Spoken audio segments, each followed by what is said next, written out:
వివరాలకు వెళ్తే బిఎస్ఎన్ఎల్ అభివృద్ధికి తన వంతు కృషి చేస్తానని కర్నూలు ఎంపీ బస్తిపాటి నాగరాజు తెలిపారు.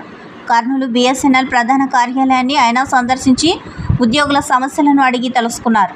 పల్లె ప్రాంతాల్లో సైతం ప్రజలకు నాణ్యమైన సేవలను బిఎస్ఎన్ఎల్ మాత్రమే అందిస్తుందని అన్నారు.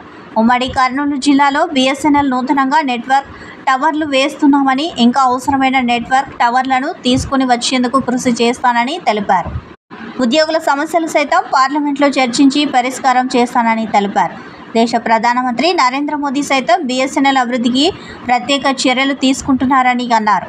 ఈ కార్యక్రమంలో బిఎస్ఎన్ఎల్ జిల్లా అధికారి రమేష్, కర్నూలు ఎంపీ బస్తిపాటి నాగరాజు పాల్గొన్నారు. వారం 10 రోజుల్లో వీటిని రేపే అంటే ఈ శనివారము అనుసంధానం చేసి నెట్వర్క్లోకి తీసుకొస్తాము.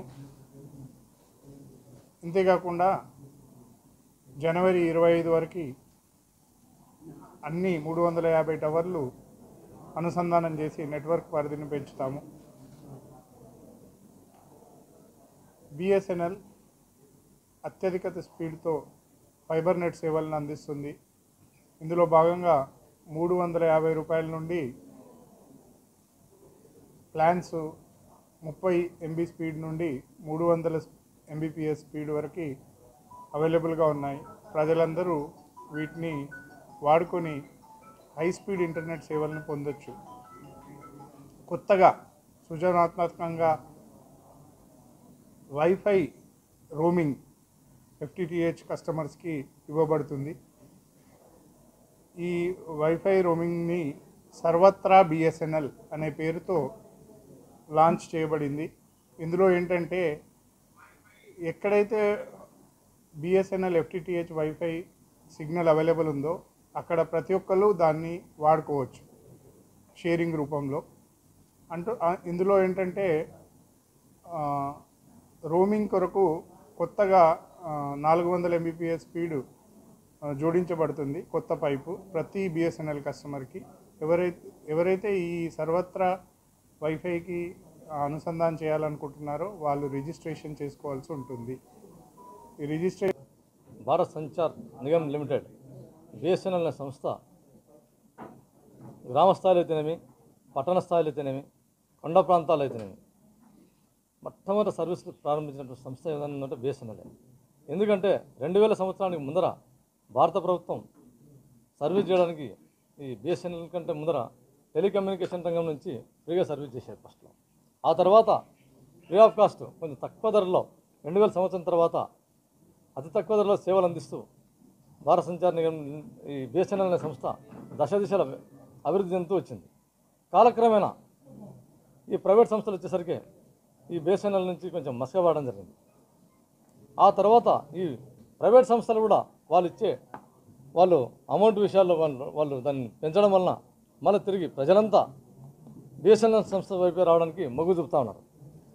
ఈరోజు 4G సేవలు కూడా ప్రతి గ్రామంలో ఏ టెలికాం ఆపరేటర్ కూడా చేయలేని విధంగా మారుమూల గ్రామాల్లో కూడా 4G సేవలు అందాలని చెప్పేసి 25,000 టవర్లు ఏర్పాటు చేయడానికి బిఎస్ఎన్ఎల్ సిద్ధమైంది.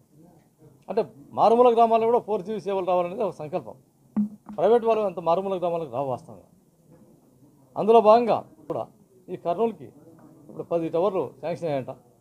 ఆ 10 కాదు, మొత్తం మీద 302 జిల్లాల మీద కలిపి మాకు నంద్యాల, కర్నూలు ఉమ్మడి జిల్లా మీద 340 టవర్లు అని చెప్పారు, వచ్చాయి. ఇంకా 150 టవర్లు అయితే మా జిల్లా ఉమ్మడి జిల్లా బ్రహ్మాండంగా ఉంటుందని చెప్పారు. అందులో భాగంగా నేను ఆ 150 టవర్ల విషయంలో సాధనలో ప్రముఖ పాత్ర పోయిస్తానని చెప్పేసి నేను ఈ మీడియా ముఖ్యంగా తెలియజేస్తున్నాను. అంతేకాక నేను చెప్పేది ఏమంటే ఫైబర్ నెట్ కూడా, ఈ ఫైబర్ నెట్ నుంచి కూడా మారుమూల గ్రామాలకు ఫైబర్ నెట్ అందించి గ్రామాల్లో ప్రజలు కూడా బాగా చైతన్యవంతులైన విధంగా సుస్థిర అభివృద్ధి సాధించే విధంగా ఈ బిఎస్ఎన్ఎల్ ప్రముఖ పాత్ర పోస్తుందని చెప్పేసి నాకు ఆశాభావం ఉంది, తెలియజేస్తున్నాను. అంతేగా నేను చెప్పేది ఏమంటే ఫైనల్గా రాబోయే రోజుల్లో కర్నూలు జిల్లాలో దళితులపై జరుగుతున్న దాడులను అరికట్టాలని దళిత సంఘాల ఆధ్వర్యంలో కలెక్టర్ కార్యాలయం ముందు ధర్నా చేశారు. పెద్ద కడుమూరు మండలం కలకుంట గ్రామంలో దళిత అబ్బాయి బీసీ అమ్మాయిని వివాహం చేసుకున్నందున వారిని ఊరి నుంచి వెలివేసి ఊర్లోకి రానివ్వకుండా ఉండాలని తీర్మానించారు. తీర్మానాన్ని ధిక్కరించి వివాహం చేసుకున్న అబ్బాయి తల్లి పొలం పనుల కోసం గ్రామంలోకి వచ్చింది. దీంతో మహిళను ఆధిపత్య వర్గాలు కరెంటు స్తంభానికి కట్టేసి కొట్టారని ఎంఆర్పీఎస్ రాష్ట్ర వర్కింగ్ ప్రెసిడెంట్ బొందిమడుగుల రమేష్ తెలిపారు. వెంటనే జిల్లా అధికారులు స్పందించి కల్వకుంట్ల గ్రామాన్ని సందర్శించి దాడికి పాల్పడిన వారిని అరెస్టు చేయాలని డిమాండ్ చేశారు. కుల వివక్షను నిర్మూలించడంలో అధికారులు పూర్తిగా విఫలమయ్యారని ఆయన తెలిపారు. ప్రభుత్వాలు మారినా కుల వివక్షత తగ్గలేదని అన్నారు. ఈ కార్యక్రమంలో గోవింద్, కళాపతి తదితరులు పాల్గొన్నారు.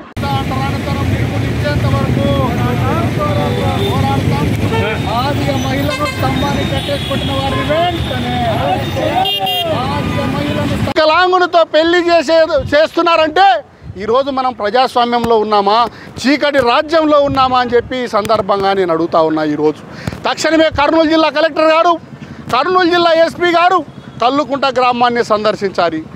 మరి స్తంభానికి కొట్టిన బాధితురాల్ని పరామర్శించి తక్షణమే ఎవరైతే ఆ మహిళపై దాడి చేశారో వారందరిపై 307 సెక్షన్ నమోదు చేసి ఇమ్మీడియట్గా అరెస్ట్ చేయాలని చెప్పి డిమాండ్ చేస్తూ ఉన్నాం. ప్రభుత్వాలు కుల వివక్షత, అంటరానితనం నిర్మూలిస్తాం, స్వేచ్ఛ, సమానత్వం కోసం కృషి చేస్తాం. డాక్టర్ బాబాసాహెబ్ అంబేద్కర్ రచించినటువంటి రాజ్యాంగాల్ని సత్యమేవ జయతిని చిట్ట చివరి వారికి అమలుపరుస్తామని చెప్తా ఉన్నారే తప్ప చట్టాలని అమలుపరచడంలో పూర్తిగా కేంద్ర ప్రభుత్వం, రాష్ట్ర ప్రభుత్వాలు విఫలమయ్యాయని చెప్పి ఈ సందర్భంగా నేను తెలియపరుస్తా ఉన్నా. ఇప్పటికైనా మరి గ్రామాల్లో ఏ గ్రామానికి పోయినా కుల వివక్షత, అంటరానితనం రూపాలు మారింది కానీ మరి కుల వివక్షత అనేది నిర్మూలన జరగలేదు. ఇప్పటికైనా ప్రభుత్వాలు తక్షణమే గ్రామాల్లో కుల వివక్షత, అంటరానితనం నిర్మూలించేందుకు జస్టిస్ పున్నయ్య కమిషన్ సిఫారసులు అమలుపరిచి బయటికి లాక్కొని వచ్చి స్తంభానికి కట్టేసి విచక్షణ రహితంగా కొట్టి ఒక వికలాంగునితో పెళ్లి చేయాలని చెప్పి చంటి చిలమలో కూడా పెత్తందారులు ఏ విధంగా వ్యవహరించారో అదేవిధంగా పెద్ద కడుపూరు మండలం కల్లుకుంట గ్రామంలో మాదిగ మహిళ, మరి ఆ మహిళకి చెందినటువంటి అబ్బాయి ఒక బీసీ కులానికి చెందిన మహిళను ప్రేమించి పెళ్లి చేసుకున్నంత పాపానికి దుర్మార్గమైన పనికి ఈరోజు కర్నూలు జిల్లాలో ఒడిగట్టారు. మరి గ్రామంలో లైట్లన్నీ ఆర్పేసి ఆ మహిళను చిత్రహింసలు పెట్టి అంటు కల్పించి దాడులు, దౌర్జన్యాలు, హత్యలు, అత్యాచారాలు, భూకుంభకోణాలు జరగకుండా మరి దళితులకు రక్షణ కల్పించాలని డిమాండ్ చేస్తూ ఉన్నాం. తక్షణమే కల్లుకుంట గ్రామంలో మాదిగ మహిళ గోవిందమ్మపై స్తంభానికి కట్టేసి కొట్టిన నిందితులను అరెస్ట్ చేసి రిమాండ్ పంపి ఆ కుటుంబానికి మరి ప్రభుత్వం రావాల్సినటువంటి ఆర్థిక సాయం కూడా అందించి అన్ని విధాలుగా అండగా ఉండాలని చెప్పి డిమాండ్ చేస్తూ ఉన్నా. నా పేరు టిఎం రమేష్, ఎంఆర్పిఎస్ఎస్ రాష్ట్ర వర్కింగ్ ప్రెసిడెంట్. భారత రాజకీయాల్లో సుస్థిర స్థానాన్ని సంపాదించిన ఏ చూరు లేని లోటు పూడ్చలేనిదని కర్నూలు జిల్లా మోటార్ వర్కర్స్ యూనియన్ అధ్యక్షులు సిపిఎం జిల్లా కార్యదర్శి గౌస్ దేశాయ్ అన్నారు. చిన్ననాటి నుండే అభ్యుదయ భావాలను అలవర్చుకొని చదువులో మొదటి స్థానంలో నిలుస్తూ ఉద్యమాల్లో పాల్గొంటూ అందరి దృష్టిని ఆకర్షించిన ఏచూరి జవహర్లాల్ యూనివర్సిటీలో విద్యార్థుల సమస్యలతో పాటు యూనివర్సిటీ అభివృద్ధి కోసం ఉద్యమాలు నడిపి వామపక్ష ఉద్యమానికి వేగు చుక్కగా నిలిచిన ఆదర్శప్రాయుడు, అంతేకాక ప్రపంచ మేధావుల్లో ఒకడుగా పేర్కొన్న వ్యక్తి, అనేక దేశాలలో గుర్తింపు పొందిన వ్యక్తి. ఆయన మరణం తీరని లోటని అన్నారు. ఆయనకు నిజమైన నివాళి అర్పించటము అంటే ఆయన మార్గంలో మనం ప్రయాణించి ఆశయాన్ని అంకుటిత దీక్షతో ప్రజా ఉద్యమాలు నిర్మించడమేనని అన్నారు. ఈ కార్యక్రమంలో యూనియన్ నాయకులు ఎస్కే రియాజ్, బి గంగాధర్ వలి, సిపిఎం సీనియర్ నాయకులు సర్వేశ్వర్ రెడ్డి, యూనియన్ కమిటీ సభ్యులు ప్రసాద్ రెడ్డి, నాగిరెడ్డి, మాబాష, డ్రైవర్లు పాల్గొన్నారు.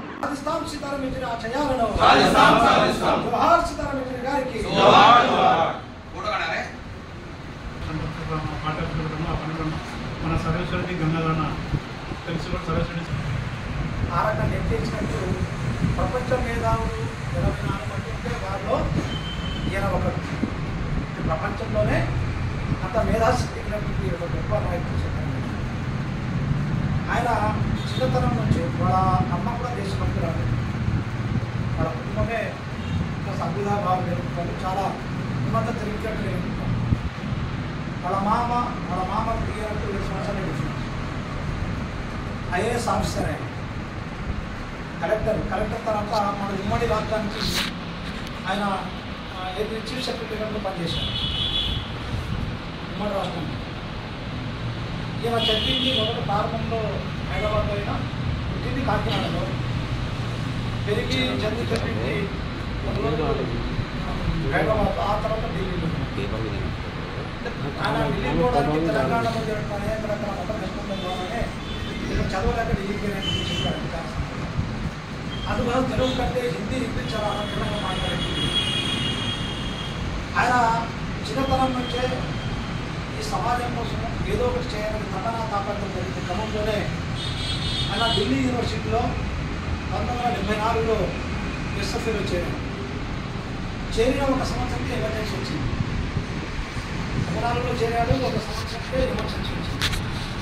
ఎమర్జెన్సీలో అప్పటికే ఎమర్జెన్సీ వ్యతిరేకంగా ఈయన పోరాటం చేసి ఈయన అరెస్ట్ చేయాలని చెప్పి ప్రయత్నం చేసింది. ఆ తర్వాత అజ్ఞాతంలోకి వెళ్ళాడు. అజ్ఞాతంలోకి ఎక్కడికి వెళ్ళాడంటే ఆయన కర్నూలు దాక్కున్నాడు. కర్నూలు గొప్పతనం ఏమంటే అట్లాంటి ఒక గొప్ప నాయకుడు కర్నూలు నగరం రక్షణ కల్పించింది. ఎందుకంటే వాళ్ళ మామ మేనమామ ఎవరైతే మోహన్ కమ్మంటే ఆయన ఇక్కడ జాయింట్ కలెక్టర్గా పనిచేస్తున్నాడు. ఆ క్రమంలో ఇక్కడే దాక్కుని మెడికల్ కాలేజీ హాస్టల్లో అజ్ఞాతంలో ఉండేది.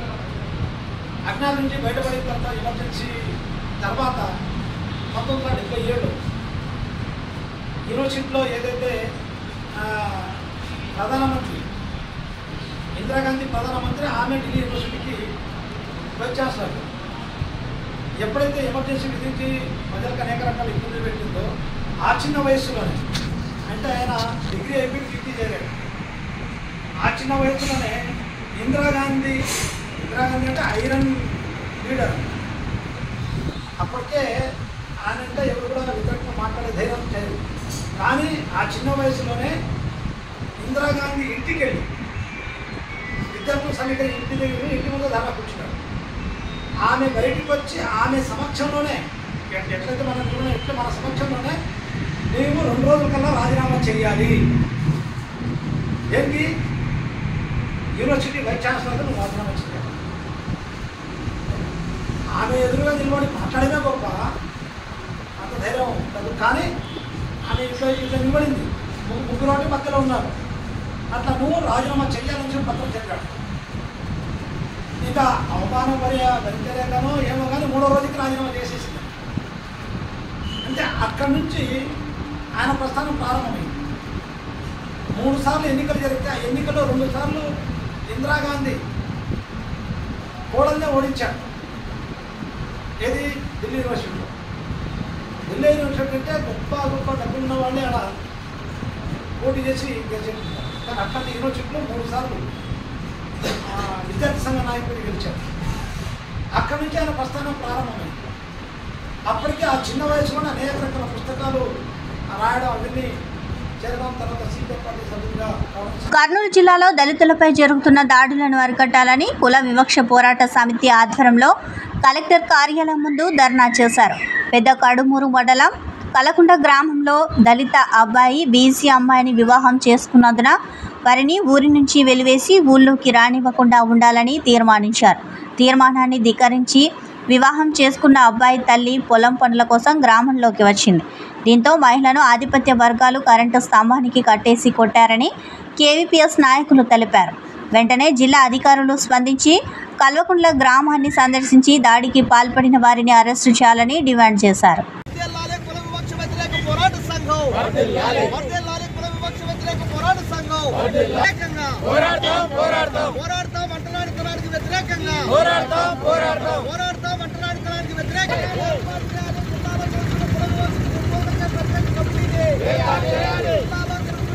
కర్నూలు జిల్లాల పెద్దకడుపూరు మండలం కల్లకుంట గ్రామంలో ఆధిపత్య వర్గాల దుర్మార్గ చర్యలకు నిరసనగా కలెక్టరేట్ కార్యాలయం ముందు ధర్నా నిర్వహిస్తూ ఉన్నాం. ఎంతటి దుర్మార్గం అంటే గత 6 నెలల క్రితం కల్లకుంట గ్రామంలో బీసీ కులానికి చెందినటువంటి అమ్మాయిని ఎస్సీ కులం అబ్బాయి ప్రేమించి పెళ్లి చేసుకుంటే దాన్ని సహించక అప్పుడే దాడి చేసేటువంటి ప్రయత్నం చేశారు. తర్వాత పెద్ద మనుషులు పంచాయతీ జరిగిన తర్వాత మీరు ఊర్లో ఉండొద్దండి, ఊర్లో ఉంటే ఇబ్బంది అవుతుంది అని చెప్పేస్తే అందరి అభిప్రాయం ప్రకారమే ఊరు బయటపై కాపురం ఉన్నటువంటి పరిస్థితి. గ్రామంలో భూమి ఉన్నటువంటి దళిత మహిళ ఎవరైతే కులాంతర వివాహం చేసుకున్నాడో ఆ అబ్బాయి తల్లి గ్రామానికి వచ్చి పొలంలో పంట వేసుకుందాం, గెలం మాట్లాడుకుందాం అని చెప్పేసి రాత్రి వచ్చినటువంటి ఆమెను ఆ ఊర్లో ఉండేటువంటి ఆధిపత్య వర్గాలంతా కరెంటు పోలు కట్టేసి ఆమెకు వికలాంగుడైనటువంటి ఒక వ్యక్తితో పెళ్లి చేసినట్టు ప్రయత్నం చేశారు. ఎంత దుర్మార్గం, ఎంత జటిలమైన కుల వివక్షత ఈ జిల్లాలో జరుగుతూ ఉందో ఒక్కసారి ఇప్పటికైనా అధికారులు కళ్ళు తెరిచి చూడండి అని చెప్పేసి మేము కోరుతా ఉన్నాం. చాలా చోట్ల జిల్లాలో దళితులపైన దాడులు జరుగుతూ ఉన్నాయి, దౌర్జన్యాలు జరుగుతూ ఉన్నాయి, హత్యలు జరుగుతూ ఉన్నాయి, అత్యాచారాలు జరుగుతూ ఉన్నాయి. దీనిపైన ప్రత్యేకమైనటువంటి కమిషన్ ఏర్పాటు చేసి ఆ రకంగా పరిష్కారం చేయాలి అని చెప్పేసి 98లో జస్టిస్ పున్నయ్య గారు చెప్పారు. ఆ రోజు నుండి ఈ రోజు దాకా ప్రత్యేక కమిషన్ ఏర్పాటు చేయడం కాదు, ప్రత్యేక అధికారిని కూడా ఏర్పాటు చేయలేదు. దళితుల సమస్యల పరిష్కారం కోసం ఉండే ఒకే ప్రజా దర్బార్, స్పెషల్ ప్రజా దర్బార్ ఉండేది. ఆ ప్రజా దర్బార్ని కూడా ఎత్తేసి దళితుల మాటే లేకోకుండా చేస్తున్నటువంటి దుర్మార్గమైన పరిస్థితి కర్నూలులో జరుగుతూ ఉంది. దీని కారణంగానే రోజువారీగా దళితులపైన దాడులు జరుగుతూ ఉన్నాయి. ఇప్పటికైనా కల్లుకుంట గ్రామంలో దళిత మహిళలకు కరెంటు పోలు కట్టేసి కొట్టిన వాళ్ళను అందరినీ అరెస్ట్ చేయాలి. ఆ గ్రామాన్ని వెంటనే జిల్లా ఎస్పీ గారు, జిల్లా కలెక్టర్ గారు సందర్శించాలి, దళితులకు రకంగా అండగా నిలవాలని చెప్పేసి ఈ సందర్భంగా నేను కోరుతా ఉన్నాను. నా పేరు కర్నూలు జిల్లా ఆలూరు మండలం చిప్పగిరిలో విషాదం చోటు చేసుకుంది. కర్నూలు జిల్లా చిప్పగిరి గ్రామంలో కురువ కర్రన్న అనే వ్యక్తి పొలంలో చెట్టుకు ఉరి వేసుకొని అనుమానాస్పదంగా మృతి చెందాడు. చిప్పగిరి గ్రామానికి చెందిన కురువ కర్రన్న అనే వ్యక్తిని కొందరు గుర్తు తెలియని వ్యక్తులు ఊరి చివరి పొలాలలో చంపి చెట్టుకు ఉరి వేసినట్లు అనుమానం వ్యక్తం చేస్తున్న గ్రామస్తులు. విషయం తెలుసుకున్న చిప్పగిరి పోలీసులు వివిధ కోణాలలో విచారణ చేపట్టారు. కర్నూలు వ్యవసాయ మార్కెటర్లో లారీ హమాలీ యూనియన్, కోతాంగడి గుమస్తాల హమాలీ యూనియన్, సిఐటియు ఆధ్వర్యంలో మార్కెట్ యార్డ్ యూనియన్ అధ్యక్షులు ఎం వెంకటేశ్వర్లు అధ్యక్షతన సిపిఎం పార్టీ అఖిల భారత ప్రధాన కార్యదర్శి కామ్రేడ్ సీతారాం ఏచూరి సంతాప సభ జరిగింది.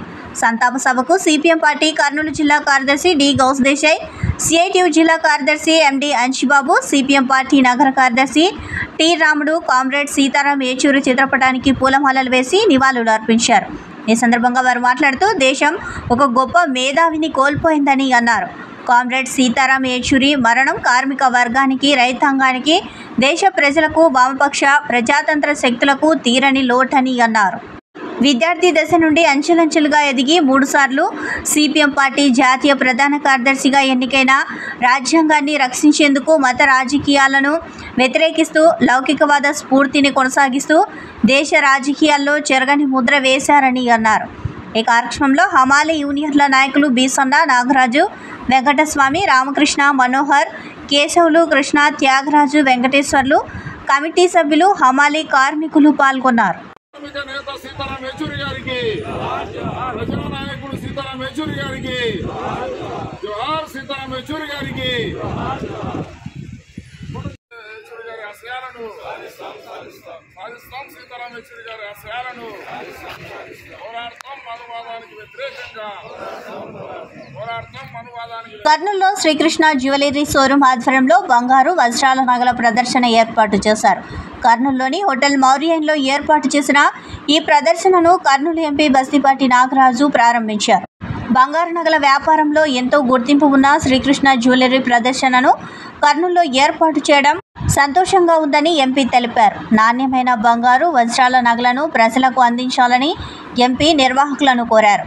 ఈ ప్రదర్శన 3 రోజుల పాటు కొనసాగుతుందని, కర్నూలు వాసులు వచ్చి ఈ ప్రదర్శనను తిలకించాలని శ్రీకృష్ణ జ్యువెలరీ సంస్థ ప్రతినిధి జీవి కృష్ణ తెలిపారు. నాణ్యమైన నగలు తక్కువ ధరలకు అందుబాటులో ఉన్నాయని, వివాహ వేడుకలు ఉన్న వారికి ఈ ప్రదర్శన ఎంతగానో ఉపయోగపడుతుందని ఆయన తెలిపారు. హైదరాబాద్, విశాఖపట్నం, డల్లాస్లలో శ్రీకృష్ణ జ్యువెలరీ షోరూంలు ఉన్నాయని అన్నారు.